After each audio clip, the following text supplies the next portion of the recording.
Hello everyone. Welcome to the Arohana podcast. And today we turn our focus to Afghanistan, a nation that continues to be at the crossroads of history, geopolitics, and humanitarian challenges.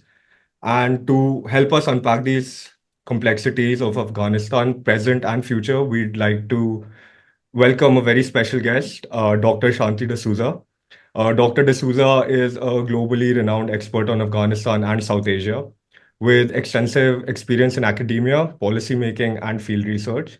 She's the founder and president of Mantria, a policy research organization, and has worked in pivotal roles such as advisor at the Independent Directorate of Local Governance to the Government of the Islamic Republic of Afghanistan and senior transition consultant with the United Nations Mine Action Service.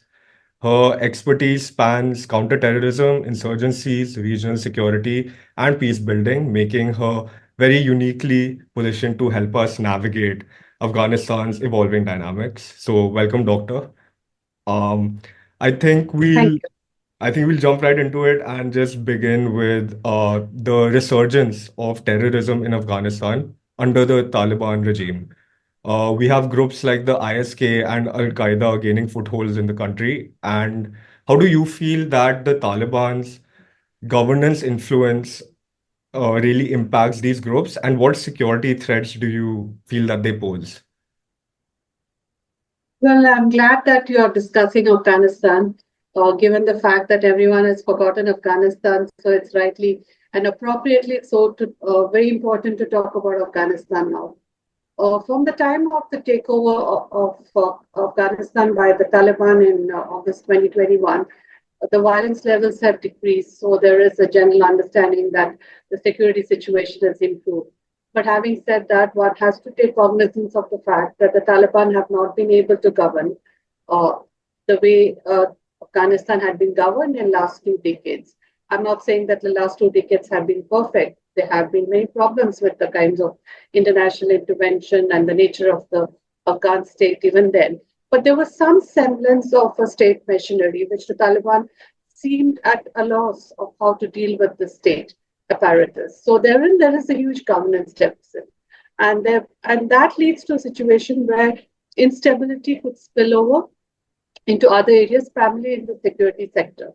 Now, if you look at the Taliban today, it's not a monolith organization as it was in the 1990s. There are a lot many groups and factions within the Taliban. There's Haqqani network, their connections and the symbiotic nexus with the Al Qaeda remains. And then you have emerging threat landscape from the Islamic State Khorasan, which is again points to indicators of instability in Afghanistan. So, for one, I think the world seems to have forgotten Afghanistan. The Americans, based on their own political calendars, have removed the focus from Afghanistan and are now focused on other wars like Ukraine and what's happening in Gaza and a larger threat like China. And now, again, with Trump coming back, I think Afghanistan will not get the attention it needs. So that makes it more important for countries like India, who are in the region, who are emerging and aspiring power, trying to do much in Afghanistan. So we're looking at a situation where there is a sense of calm and at one level, and we hear a lot of contradictory reports of how things are in Afghanistan. If you talk to people who are associated with the Taliban or the Taliban officials themselves, they say there's no threat in Afghanistan. They've been able to vanquish the ISK. But at the other level, we just hear reports of the ISK violence are escalating, and the other opposition groups are also building uh, momentum gradually and gaining ground. And primarily, that's a reason because they've not been able to deliver on the governance. So I think governance is very critical for any state machinery and any leadership which tries to attain power and maintain that power in a country like Afghanistan. And you mentioned that the US has been distancing itself from Afghanistan. And when there is a space over there, we have to delve into China as well. And when you see groups like the TTP sort of again gain traction in Afghanistan itself, how do you feel that, given the fragility of Pakistan-China relations currently, how do you feel Afghanistan plays a part there? And would that in turn lead to evolving China-Afghanistan dynamics? Like, where does that stand exactly? Well, I think with the withdrawal of the Americans, the Chinese have moved in with a large footprint in Afghanistan, and this is just not economic, including security. They do have concern on the security grounds, primarily on groups like the ATIM, and also concerned about radicalization, which could affect the Uyghur Muslims. So thereby, they have moved on the security front. But more importantly, they have moved on the economic front in terms of the investment. If you look at the rare earth minerals, and especially lithium, and you also look at what they're doing with the BRI and the CPEC, and thereby Pakistan has become an important partner for China on this. And if you look at the dynamics which are evolving in terms of Afghanistan and Pakistan, there's huge concern of what the TTP is doing. And I think Pakistan is now facing a strategic blowback, given the fact that they had provided sanctuary and support to the Taliban. And now that the Taliban has captured power and the seats of power in Kabul are not adhering to what the Pakistanis are really asking from them. So we do see a very interesting scenario, which I would term it as a blowback. And I think Taliban have learned to use the TTP as strategic assets. So the TTP, which are based in Afghanistan at the moment, carry out attacks. And how much ever the talks occur between Afghanistan and Pakistan, it simply doesn't seem to be working. And there was an initial period of time when Afghan Taliban tried to act as a peace mediator, but that really didn't gain any traction. So if you look at the security aspect, you look at how it's evolving in terms of the dynamics between Afghanistan and Pakistan, the huge concerns on the security.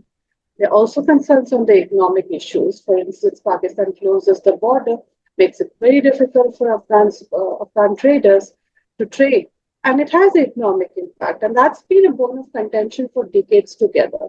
And also the historical baggage, the fact that the Duran line, which has not been recognized by the Afghans, is something which is bothering the Pakistanis because the porous borders remains an area of concern because the movement of terrorists and other such groups is very much easy across those borders.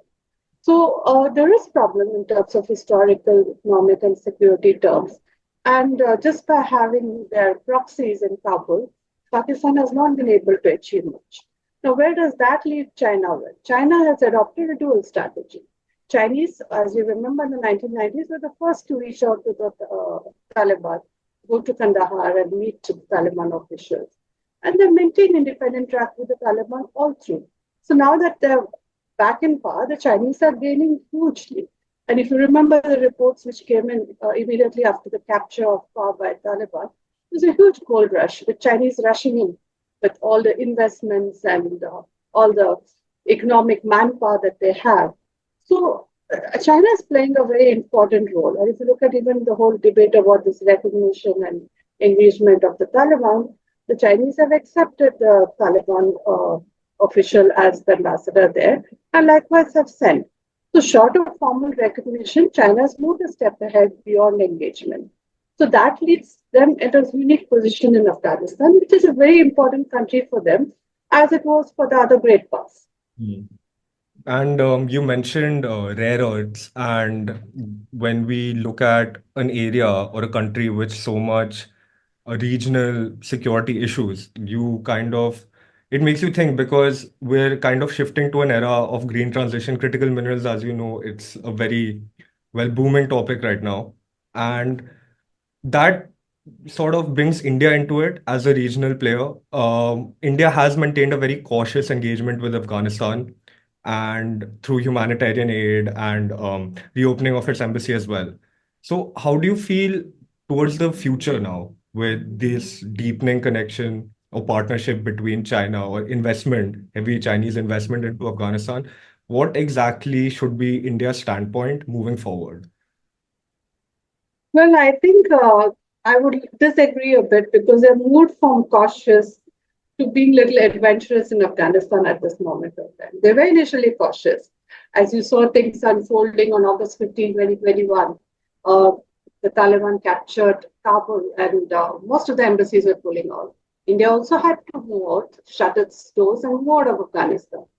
but came back in June 2002 with a technical team, reopened the mission, started doing technical assistance. And if you see, it's a full circle. If you remember what happened in 2001 with the US intervention in Afghanistan with Operation Enduring Freedom, India got that space of getting involved in Afghanistan when it lost that space for almost 5 years. So moving gradually with this humanitarian assistance, and thereafter they started doing a lot more on the security and the political front as well. So I think it's the wheel has come a full circle on Afghanistan again. And there you see that India is also moving with humanitarian aid to begin with, started supplying wheat through the international organization, the World Food Program, then started giving medical assistance and started giving disaster relief to areas which are struck by earthquake or floods, then started doing a little bit of medical and COVID vaccine kind of diplomacy. So it started, gradually and incrementally building up its presence in Afghanistan. And if you see what it is today, it is like you see what happened a fortnight back when the Joint Secretary from the Pakistan-Afghanistan and Iran division of the MEA was in Kabul. He met the acting defense minister, Mullah Yaqub, who's a very influential figure in the Taliban hierarchy. And what does that depict, or what are the connotations of such a meeting? It's beyond the foreign policy, it's more into the defense area as well. And if you look at the overtures the Taliban have been making, they just don't want the humanitarian assistance, but they want more. They want arms, they want security assistance. So the demands are increasing, and India is stepping in slowly, but surely making some tangible difference. So it remains to be seen how much India will go ahead and whether Afghanistan could emerge as a competition between India and China. But I think historically, India has played a huge role. India is trying to maintain its relationship with Afghanistan based on the agreement of strategic partnership India signed with Afghanistan in 2011 on October 4th.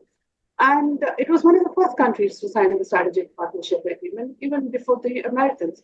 So, based on that agreement, India has the ground to involve and engage with any regime in power.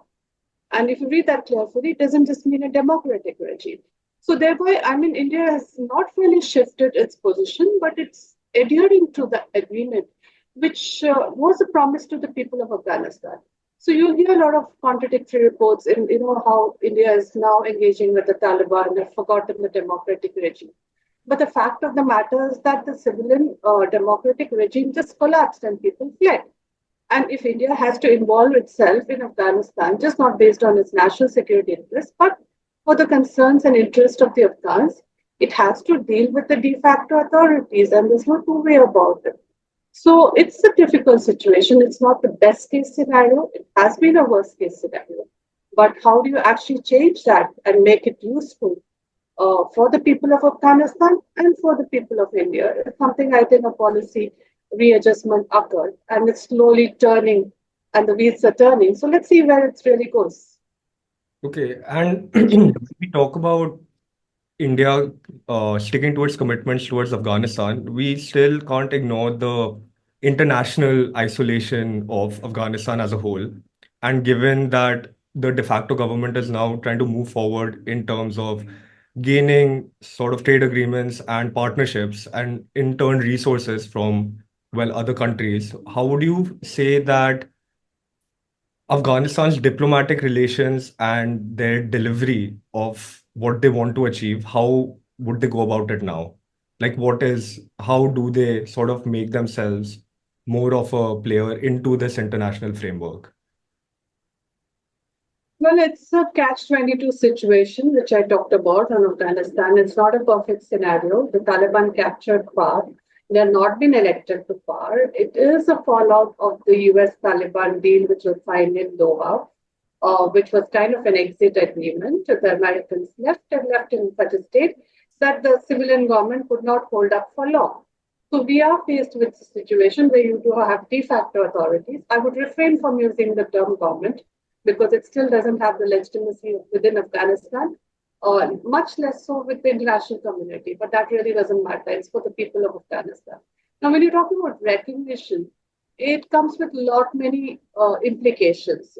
Whether Taliban will adhere to the international law, whether they'll respect human rights, whether they will uh, do away with those decrees and those kind of diktats they have against women and girls' education and minorities, and will they be open at some point of time to have more inclusion in their government?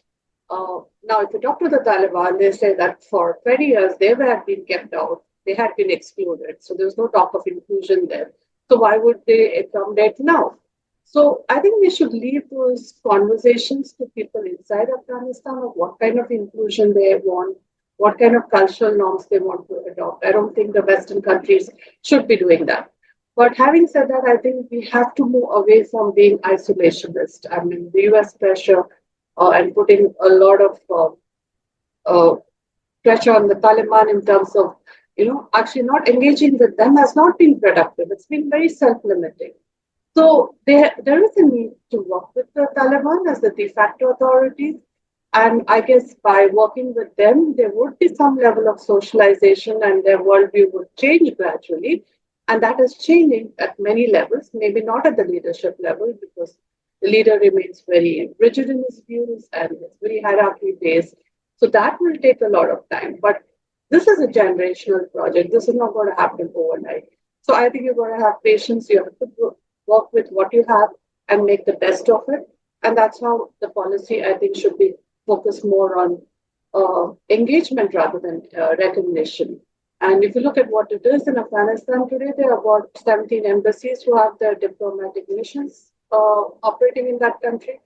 And all of them are from the region. I mean, most of them are from the region, but all of them are doing for a reason because you have to have a certain level of engagement. You can't leave it as a blind spot.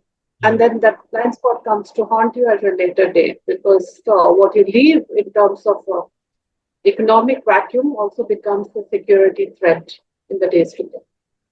And I completely agree about the blind spots in engagement. And I believe that communication at least should be transparent amongst Afghanistan and its partners. But how would you describe what exactly can does Afghanistan have right now that the West would be interested to engage with? What areas do you feel Afghanistan could, if they had to engage with the West? Sorry, we're not very clear. You're looking at the areas of engagement, right, at this moment? I think everyone has to put the Afghan people first and not the authorities. So if you look at Afghan people's needs, it's more in terms of humanitarian assistance because they don't have their basics. They don't have skills for having their own industries. So any kind of skill training or upskilling, which will help them earn their livelihood. And also the fact that the Taliban have imposed a ban on drugs. I think there's a huge need to revive the agricultural sector. So I think these are areas countries should be focusing on. And also in terms of looking at the basic necessities on their medical needs, the health sector, I think that's one more area where you can open up more of intervention of helping them and even giving them visas on medical grounds, supporting them on educational through online, offline forums. And it becomes difficult for girls to go to school. I think a lot of countries are taking the online forum. I think we need to scale up on that. So I think there are areas where you have to prioritize of how do you do things and how do you go about doing that. What we did in the last 2 decades was having not many consultants and foreign personnel involved in Afghanistan. I think that really led to a crisis when everyone left and there was hardly any institution building done.